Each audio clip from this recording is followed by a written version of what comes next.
Sahabat Salam bagi kita, selamat hari Minggu bagi kita semuanya. Saya pikir hari ini sahabat Salam ya kan. Ya saudaraku yang terkasih, pada hari pertama ini kita telah mendengarkan kebenaran firman Bapak Yahweh yang sangat luar biasa, yaitu bagaimana Yudas menggantung diri karena sebenarnya bukan karena penyesalan ya, tapi karena rasa bersalah yang tinggi. Beda itu ya. Menyesal, ada nggak orang yang menyesal? Di kita ada. Apa kita udah gantung diri? Enggak. Tapi rasa bersalah yang terlalu tinggi. Boleh nggak kita memiliki rasa bersalah yang tinggi? Hah? Boleh. Tapi harus ada kata keduanya, bertobat. Ya kan? Ibarat seperti ini, rasa bersalah yang tinggi adalah gemboknya, tapi bertobatnya adalah kuncinya. Gitu. Jadi harus pasang. Ya, ini harus lengkap. Amin. Itu sebabnya Yosua berperumpamaan harus cerdik seperti ular, dan ini nggak bisa dipisahkan tulus seperti merpati. Kalau hanya cerdik seperti ular, ya jadi orang jahat. Ya kan? Kecerdikan ular itu apa? Dia perhatikan, ular kan tinggal di apa kan? Di lubang kan? Ular nggak bisa menggali lubang. Ah, itu cerdiknya itu, ular itu. Dia perhatikan dulu tikus menggali lubangnya. Kira-kira menurut ularnya udah muat dirinya di dalam lubang itu, baru dia masuk, dia makan tikus itu. Itu cerdiknya. Ya. Cerdiknya lagi ular itu, dia bisa membunuh hewan tanpa jejak. Dililit aja nggak ada darahnya. Ya kan? Itu cerdiknya. Tapi harus disertai dengan ketulusan, sama seperti penyesalan tanpa pertobatan. Kalau hanya penyesalan maka nggak ada faedahnya. Ya kan? Pernah menyesal saudara? Iya. Kalau hanya penyesalan tidak ada faedahnya. Ya. Dan juga harus bertobat. Jadi semua kita harus bertobat. Amin. Ya, saudaraku yang terkasih, kita telah melihat tadi, setelah ada penyesalan, Yudas datang ke gereja. Ya kan? Para imam-imam, para tua-tua, kita bayangkan tuh gereja zaman sekarang ya. Orang datang ke gereja dapat solusi atau enggak? Dapat pencerahan atau enggak? Zaman sekarang gereja enggak menjadi lagi tempat solusi. Zaman sekarang gereja sudah mencari cuan, mencari domba, mencari popularitas. Gereja yang benar adalah gereja yang memberikan solusi terhadap jemaat-jemaatnya. Bahkan bukan jemaatnya, tetapi siapapun gereja harus bersedia untuk menjadi solusi. Makanya saudaraku, gereja, kalau pemahaman saya, harusnya gereja atau rumah doa lah, itu pintunya selalu terbuka, supaya setiap saat orang datang bisa ke gereja. Ya kan? Orang bisa berdoa di gereja. Itu makanya zaman dulu di gereja itu ada orang-orang tinggal. Ya kan? Lewi tinggal di gereja, di bait suci. Ya, mereka tinggal di bait suci. Pastorinya ada untuk apa? Saat orang datang, karena gereja itu solusi. Saat orang datang, ada orang yang melayani. Nah justru sekarang gereja dibuat pagarnya besar-besar, enggak masalah pagarnya besar-besar. Tapi harus kapanpun orang datang untuk mencari solusi, datang menghadap Tuhan, harus ada orang. Harusnya begitu. Ya, amin. Nanti kalau saudara-saudaraku menjadi pengusaha-pengusaha, pejabat-pejabat, buatlah di setiap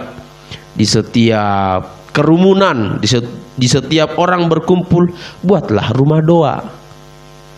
Kalau sekarang sudah terbalik, sudah sangat sedikit rumah doa, kan? Sedikit enggak? Bangun ini, rumah doanya enggak ada. Rumah doa yang lain ada. Ya kan?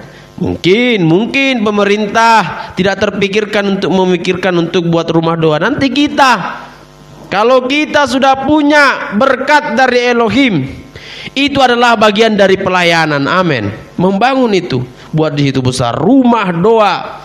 Setiap orang bisa datang ke situ berdoa mencari solusi. Hari ini Yudas tidak mendapatkan solusi, ya kan? Matius 27 ayat 3 dikatakan, pada waktu Yudas menyerahkan dia, melihat bahwa Yahsua telah dijatuhi hukuman mati, menyesallah ia, lalu dia mengembalikan uang yang 30 perak kepada imam-imam kepala dan tua-tua dan berkata, aku telah berbuat dosa karena menyerahkan darah orang yang tak bersalah. Tetapi jawab mereka, apa urusan kami dengan itu? Sebagai imam-imam, sebagai kepala, sebagai pelayan-pelayan gereja, kita tidak boleh hanya memikirkan diri sendiri. Amin. Kita tidak boleh hanya yang penting aku untung. Tidak. Tapi kita harus menjadi solusi dalam setiap orang. Itu makanya perlu pelayan-pelayan gereja, perlu pengurus-pengurus gereja itu pintar, perlu mengetahui banyak hal, perlu. Zaman sekarang orang sekolah pendeta itu dari sisa-sisa, ya kan? Anak pertama, oh IQ-nya agak tinggi, dokter lah. Anak kedua, oh bisa tegap badannya, polisi, tentara, pilot. Anak terakhir, kamu kulihat badanmu kecil, hitam, ya udahlah pendeta lah katanya. Akhirnya banyak yang menjadi pendeta, banyak zaman sekarang yang menjadi pelayan Tuhan dari sisa-sisa. Padahal firman Tuhan jelas katakan apa? Buah sulung. Iya kan? Benar enggak? Persembahkan buah sulung kepadaku, bukan berarti dikorbankan, bukan.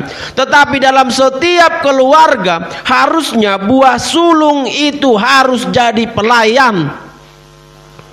Samuel itu buah sulung, dia jadi pelayan.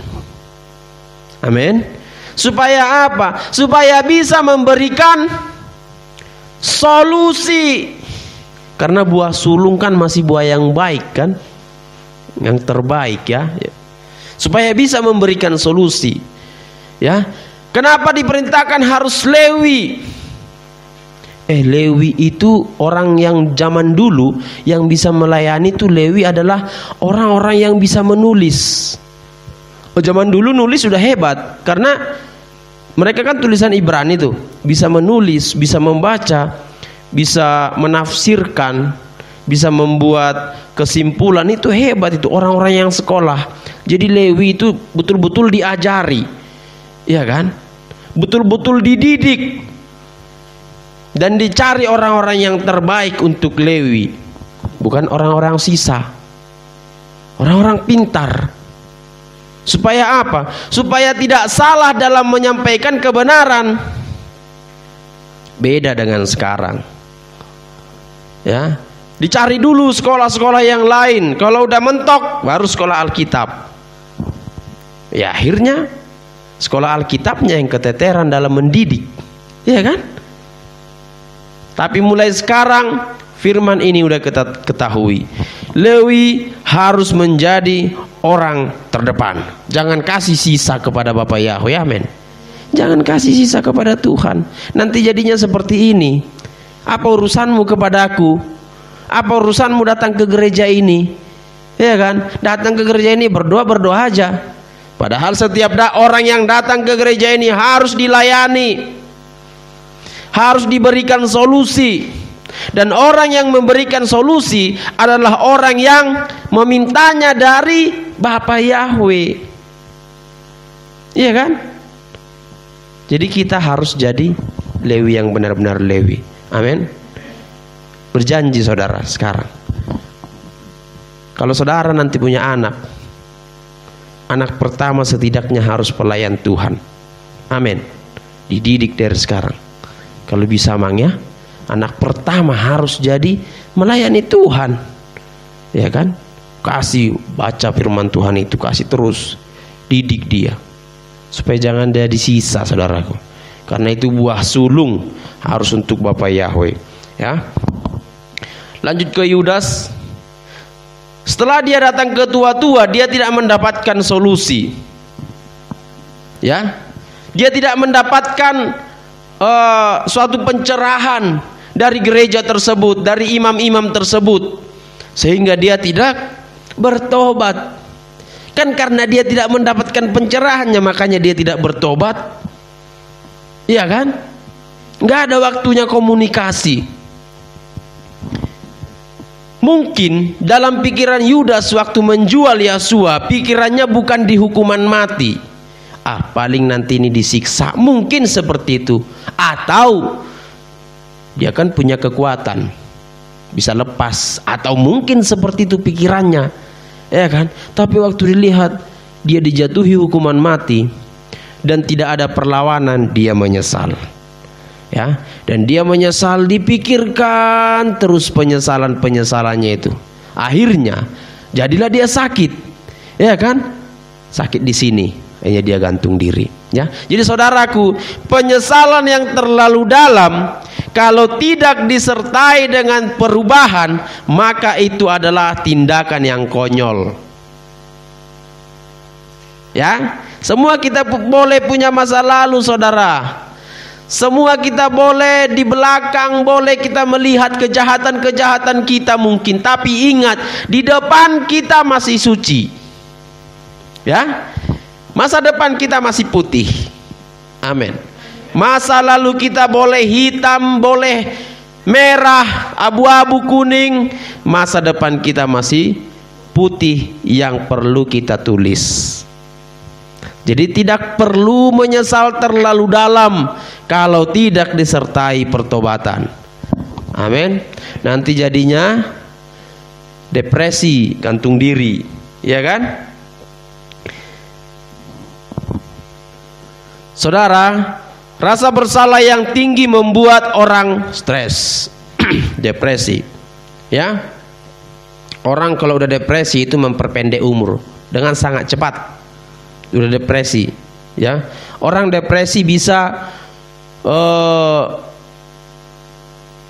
nggak tahu apa yang dilakukannya. Orang depresi, ya. Jadi jangan sampai depresi, amin. Tetap sehatkan ini, pikiran ini, ya, sehatkan. Banyak hal yang mau disyukuri. Kembali lagi ke bersyukur untuk menyehatkan ini, ya. Haleluya. Hanya kasih Tuhanlah yang membuat, yang menghilangkan depresi dari kita. Hanya kasih Tuhan. Kalau seandainya mungkin kasih Tuhan menjamah Yudas pada saat itu dan dia merasakan kasih Tuhan, mungkin gak gantung diri, ya. Dan orang yang gantung diri adalah orang yang tidak merasakan kasih Tuhan yang ada di depannya. Sementara di depan kita ada kasih Tuhan. Ya, depan kita ini ada kasih Tuhan ini yang selalu berbisik kepada kita, aku mengasihimu. Amin. Tuhan selalu berbisik kepada kita, aku mengasihimu. Ya. Zakeus pada saat dihampiri oleh Yeshua HaMashiach, Zakeus berkata apa? Zakeus yang mengambil uang yang tidak jelas tadi. Apa dikatakan tadi? Kalau aku memeras orang, maka aku ganti 4 kali lipat. Berani nggak kita berkata seperti itu? Hah? Kenapa Zakheus berkata seperti itu? Hah? Kenapa Zakheus tiba-tiba bermurah hati? Karena dia dihampiri Yahshua sendiri, dihampiri Yahshua yang adalah kasih. Ya, jadi orang yang dihampiri Tuhan adalah orang yang bermurah hati. Dan orang yang pelit-pelit kemungkinan belum dihampiri Tuhan. Ayo, jangan pelit-pelit. Amin. Orang yang bermurah hati adalah orang yang dihampiri Tuhan. Zakheus adalah orang yang dihampiri Yahshua, sehingga dia berkata, hartaku ini akan kuganti, bahkan dibagi-bagi kalau dia menipu orang lagi. Karena apa? Karena dia dihampiri oleh kasih. Lalu bagaimana Zakheus bisa dihampiri oleh kasih? Kok bisa? Pada saat perjalanan Zakheus naik ke atas pohon, dia berusaha melihat Yahshua, sehingga Yahshua berkata, Zakheus, aku mau ke rumahmu. Zakheus berkata, oh silakan, monggo, monggo. Iya kan? Aku mau ke rumahmu, silahkan. Nah, sekarang Yahshua berkata kepada kita, anakku, aku mau singgah di rumahmu. Apa kita katakan? Monggo, ya, monggo Pak Guru, silakan singgah di rumahku. Kalau kita nggak membuka pintu, mana mungkin dihampiri sama Yahshua? Mana mungkin kasih melingkupi kita? Iya kan? Oleh karena itu kita yang membuka diri kita supaya Yahshua datang kepada kita. Ya. Supaya apa? Supaya kita selalu melihat kemuliaan Elohim dan kita mengerti bagaimana mengikut Yahshua dengan sebenarnya. Yahshua tidak berkhotbah kepada Zakheus tentang murah hati, tetapi karena Yahshua menghampiri rumah Zakheus dan Zakheus langsung mengerti bahwa murah hati seperti ini. Ya, itulah hikmat dan pengertiannya. Kalau Yahshua sudah menghampiri kita, kalau kasih sudah ada dalam diri kita, tidak perlu kita harus belajar panjang lebar, tetapi kasih itu sendiri yang akan mengajari kita bagaimana mengikut Yahshua. Iya kan? Tuh, kita lihat Petrus. Waktu Petrus, sebenarnya Petrus dan Yudas hampir-hampir samanya. Ya, melenceng dari mungkin perjanjian awal. Mungkin ada perjanjiannya, namanya sahabat kan. Ada 13 orang yang bersahabat kan. Satu gurunya Yahshua kan. Ada 12 muridnya. Ya kan? Bayangkanlah 13 orang bersama terus selama 3 tahun. Ya pasti kompak lah, ya. Nah, tapi yang kita lihat di sini, Yudas mata duitan. Petrus dia nggak mata duitan, tapi dia mungkin pengen popularitas, ya kan? Atau gimana lah ya? Petrus kan tipenya bicara dulu baru berpikir. Oh enggak guru, siapapun yang menyentuh aku, nih saya yang tahu-tahu, ya kan? Itulah kadang-kadang fakta nggak sesuai dengan teori. Karena dalam teorinya apa? Dia berpikir paling imam-imam yang datang itu kita sikat itu mungkin, ya kan? Padahal imam-imam bawa rombongan banyak, bingung lah dia kan? Akhirnya dia menjadi pengkhianat juga dia, Petrus nih. Waktu dia ditanya, kan kamu kemarin ikut Yahshua kamu? Yahshua siapa ya? Gue nggak kenal katanya kan? Iya kan? Siapa ya Yahshua? Gue nggak kenal sama Yahshua katanya. Ya kan? Tiba lagi dia, kamu orang Galilea itu ya? Kulihat kamu kemarin jalan dengan itu yang dihukum itu. Ah, jalan. Oh iya, tapi aku di samping imamnya, mungkin gitulah ya kan, dia berbohong ya. Yasua, gua nggak kenal gitu katanya. Ngurusin hidup aku aja bingung, apalagi ngurusin dia, gitulah mungkin apanya percakapannya. Ya, sampai waktu ketika dia teringat akan perkataan Yasua. Ini yang membuat dia bertobat. Apa yang membuat dia bertobat? Hah? Apa yang membuat? Ingatannya kepada perkataan Yasua. Bukan ayam yang berkokok yang membuat dia bertobat, tapi ingatannya. Waktu dia udah menyesal, dia langsung ingat, oh, ayam berkokok, engkau menyangkal aku, ya kan? Akhirnya dia bertobat. Yudas nggak mengingat perkataan-perkataan yang lalu. Mungkin dia hanya penyesalan aja, tidak ingat masa-masa enaknya bersama Yasua, masa-masa mungkin menghadapi ahli-ahli Taurat, ya kan? Coba kalau ingat, aduh gimana ya? Lalu dia diskusi dengan teman-temannya, mungkin nggak bunuh diri, ya. Tapi yang pasti saudaraku, penyesalan harus disertai dengan pertobatan. Amin. Ya. Penyesalan kita harus disertai dengan pertobatan. Supaya apa? Supaya penyesalan kita itu berguna. Ya, bermanfaat. Jadi saudaraku yang terkasih, pada perikop ini, pada firman hari ini, bagaimana Yudas tidak bertobat dalam perbuatannya namun menyesal. Satu, karena gereja tidak menjadi solusi. Ya, belakangan ini saya selalu bilang gereja harus menjadi solusi. Ya, siapa gereja? Kita, gedung ini, ya, kita harus menjadi solusi. Gedung ini harus menjadi solusi. Siapapun datang ke gereja, jadi harusnya gereja sih harus terbuka, ya kan? Harusnya ya. Sekarang kan gereja udah tertutup, kunci rapi, ya kan? Pakai pin, ya kan?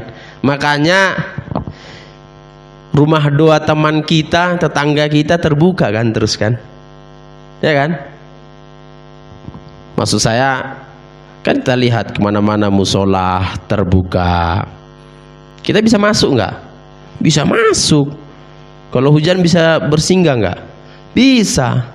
Sekarang gereja pagarnya tinggi-tinggi, kunci kan? Kalau seandainya hujan masuk kita, ada gereja itu, kita bingung nggak? Mungkin lompat pagar kan? Harusnya seperti itu ya. Tapi saudaraku, ya mungkin perkembangan zaman kita nggak tahu, tapi yang pasti gereja harus menjadi solusi, diri kita harus menjadi solusi, siapapun, tetangga kita, saudara kita, semua kita harus menjadi solusi bagi mereka. Amin. Bapak Yahweh memberkati kita. Mari kita bersatu dalam doa. Terpujilah Engkau Bapak Yahweh buat hari ini, buat berkat yang telah Kau berikan kepada kami.